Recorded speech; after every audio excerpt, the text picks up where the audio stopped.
Assalamualaikum warahmatullahi wabarakatuh. Perkenalkan nama saya Muhammad Riam dengan 3 digit yang terakhir 099 dari kelas APTRB. Pada kesempatan kali ini saya akan menjelaskan makalah yang telah saya buat dengan judul Akhlak kepada Allah dan Rasulullah.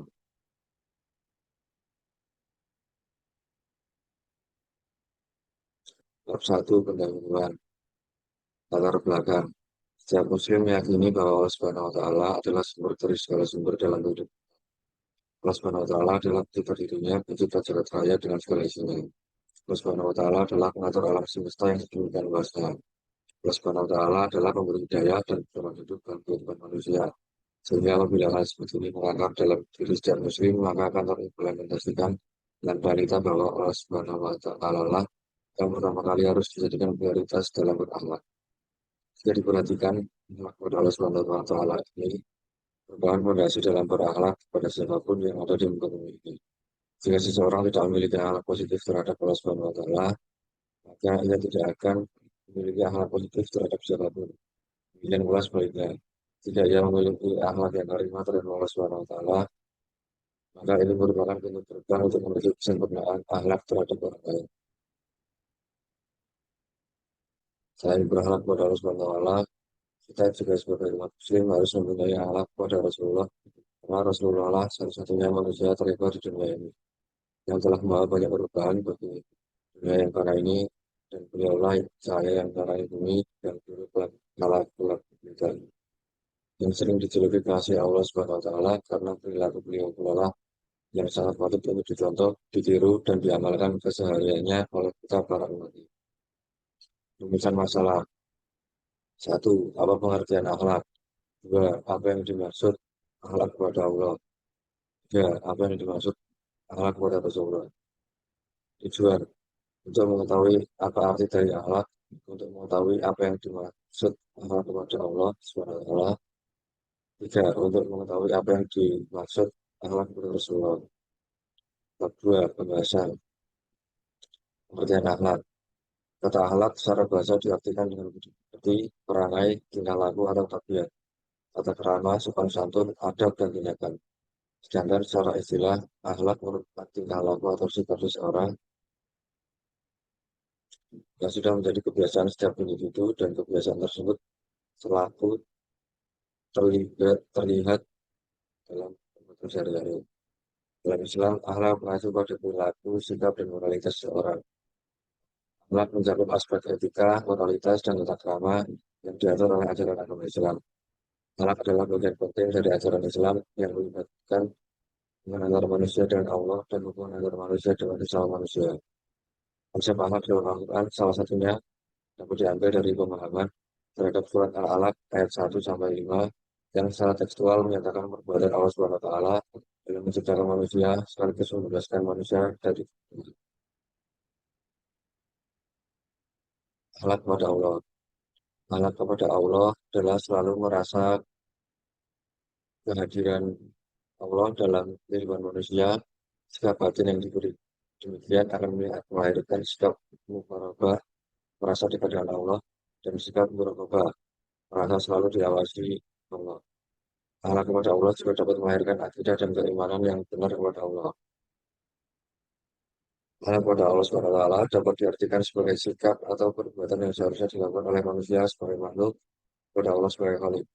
Sekurang-kurangnya ada 4 alasan mengapa manusia perlu berakhlak kepada Allah SWT. Pertama, karena Allah SWT yang menciptakan manusia, Dia yang menciptakan manusia dari air yang dikeluarkan dari tulang punggung dan tulang rusuk. Nah, ini sebagaimana difirmankan Allah SWT dalam surat At-Tariq ayat 5-7. Hal yang duril insanu makhluk. Berikutnya indafi yang harus membenes sebuah taraf itu. Yang artinya, maka hendaklah manusia memperhatikan dari apakah dia diciptakan. Dia diciptakan dari air mani yang terpancar dari tulang sulbi, punggung, dan tulang beda. Dua, karena Allah SWT lah yang telah melengkapkan panca indera, berupa pendengaran, penglihatan, akal pikiran, dan hati. Serta anggota badan yang kokoh dan sempurna kepada manusia. Allah SWT berfirman dalam surat An-Nahl ayat 78, Walau kerjakum min butuni ummahatikum la ta'lamuna syai'an. Wa ja'ala lakum sam'a wal absara wal afida la'allakum tashkurun. Yang artinya, dan Allah telah mengeluarkan kamu dari perut ibumu dalam keadaan tidak mengetahui sesuatu apapun, dan Dia memberikan kamu pendengaran, penglihatan, dan hati agar kamu bersyukur. Tiga, karena Allah Subhanahu wa Ta'ala lah yang telah menyediakan berbagai bahan dan sarana yang diperlukan bagi kelangsungan hidup manusia, seperti bahan makanan yang berasal dari tumbuh-tumbuhan, air, udara, binatang ternak, dan lainnya. Firman Allah dalam surat Al-Jasiyah ayat 12 sampai 13, Allahul ladzi syahara lakumul bahra litajriyal fulku fihi bi amrihi wa litaftaku min fadlihi wa la'allakum tashkurun. Wa syahara lakum ma fis samawati wa ma fil ardi jami'an inna fi dzalika laayatin liqaumin yatafakkarun. Yang artinya Allah lah yang menundukkan laut untuk muatar kapal-kapal dan berlayar di atasnya dan perintahnya dan agar kamu bersyukur. Dan Dia menundukkan apa yang ada di langit dan apa yang ada di bumi untukmu semuanya. Pakai rahmat dari Dia. Apa surah Allah Subhanahu wa Ta'ala lah yang telah menyiapkan manusia dengan diberikannya kemampuan daratan dan lautan. Firman Allah dalam surat Al-Isra ayat 70.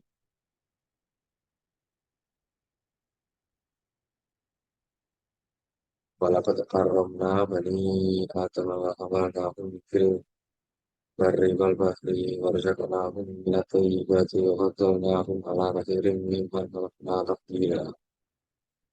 Tak yang artinya dan suruh kami telah memuliakan anak-anak cucu Adam dan kami angkat mereka di darat dan di laut dan kami beri mereka rezeki dari yang baik-baik dan kami lebihkan mereka di atas banyak makhluk yang kami ciptakan dengan kelebihan yang sempurna.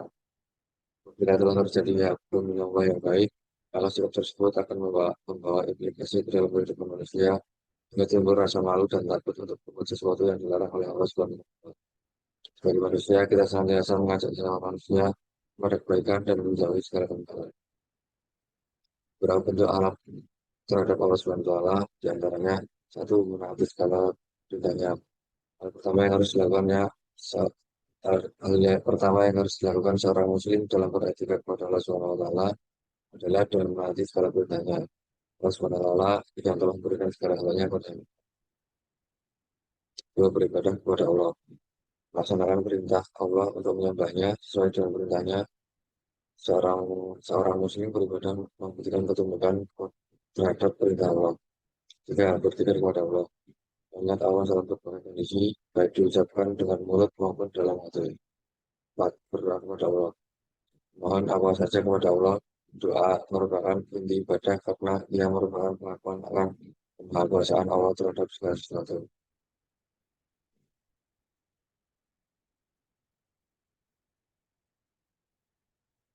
Akhlak kepada Rasul. Selain berakhlak kepada Allah Subhanahu wa Ta'ala, kita juga sebagai umat Muslim diharuskan untuk berakhlak kepada Rasulullah. Karena dari beliau Allah kita banyak mendapatkan warisan yang berharga, yakni Al-Quran dan As-Sunnah. Orang yang mentaati hidup keduanya dipastikan tidak akan tersesat dalam selama menjalani hidupnya. Ini Rasulullah adalah wajib dan termasuk bagian dari iman. Semua orang Islam mengimani bahwa Rasulullah adalah hamba Allah dan utusannya. Maka mengimani ajaran Rasulullah adalah menjalankan ajarannya dan menaati perintahnya. Ahlus Sunnah mencintai Rasulullah dan mengagungkannya sebagaimana para sahabat beliau mencintai beliau lebih dari kecintaan mereka kepada diri mereka sendiri dan keluarga. Untuk anak terhadap Rasul diantaranya satu, kehidupan sunnah. Dalam sebuah hadis Rasulullah bersabda bahwa kita sebagai umat Muslim diperintahkan untuk menghidupkan sunnah-sunnah yang beliau wariskan. Barang siapa yang menghidupkan satu sunnah dari sunnah-sunnahku, kemudian diamalkan oleh manusia, maka dia akan mendapatkan pahala seperti pahala orang-orang yang mengamalkannya, dengan tidak mengurangi pahala mereka sedikit pun. Peristiwa itu belum saja. Dua, selalu berselawat. Membaca selawat harus disertai dengan niat dan dengan sikap hormat kepada Rasulullah. Orang yang membaca selawat untuk Nabi hendaknya disertai dengan niat dan didasari rasa cinta kepada beliau, untuk memuliakan dan menghormati beliau. Ada tiga perkara yang timbangannya tidak lebih berat dari selembar sayap, yaitu salat yang tidak disertai dengan tunduk dan khusyuk. Dua, zikir dengan tidak sadar. Allah Subhanahu wa Ta'ala tidak akan menerima amal orang yang hatinya tidak sadar. Tiga, membaca sholawat untuk Nabi Muhammad SAW tidak disertai dengan niat dan rasa hormat. Tiga, mencintai keluarga Nabi. Rasulullah bersabda, "Hai manusia, sesungguhnya aku tinggalkan dua perkara yang besar untuk kalian. Yang pertama adalah kitabullah, Al-Quran, dan yang kedua adalah fitrati, keturunan, lebih baikku. Karena siapa yang berpegang teguh kepada keduanya, maka tidak akan tersesat selamanya hingga bertemu denganku di telaga al-Maut." Di riwayat Muslim dalam kitabnya Sahih juz 2, Tirmizi, Ahmad, Tobrani, dan disahihkan oleh Nasiruddin Al-Albani dalam kitabnya Silsilah Al-Hadis Al-Sahihah. Jika penutup kesimpulan, Allah merupakan tingkah laku atau sikap seseorang yang sudah menjadi kebiasaan setiap individu. Setiap muslim meyakini bahwa Allah SWT adalah sumber dari segala sumber dalam kehidupannya. Allah SWT adalah wujud dirinya, mencipta jagat raya dengan segala isinya, sehingga apabila hal seperti ini mengakar dalam diri setiap muslim, maka akan terimplementasikan dalam realita bahwa Allah SWT yang pertama kali harus dijadikan prioritas dalam akhlak. Sekurang-kurangnya ada empat alasan mengapa manusia perlu berakhlak kepada Allah SWT. Pertama, karena Allah Subhanahu wa Ta'ala yang menciptakan manusia. Kedua, karena Allah Subhanahu wa Ta'ala yang telah melimpahkan banyak indera. Tiga, karena Allah Subhanahu wa Ta'ala yang telah menyediakan berbagai bahan dan sarana yang diperlukan bagi kelangsungan hidup manusia. Empat, keempat, karena Allah Subhanahu wa Ta'ala lah yang membiarkan manusia dan diberikannya kemampuan daratan dan lautan. Dan berharap kepada Allah Subhanahu wa Ta'ala, kita juga sebagai umat muslim harus mempunyai Allah kepada Rasulullah. Karena Rasulullah satu-satunya manusia terbaik di dunia ini. Dengan mamanya perubahan bagi dunia pada ini dan adalah saya orang ini dan sementara telah berita. Dan karena itu berhala kepada Allah SWT dan Rasulullah merupakan kewajiban umat Muslim. Kemudian penjelasan makalah dengan judul akhlak pada Allah dan Rasulullah. Wassalamualaikum warahmatullahi wabarakatuh.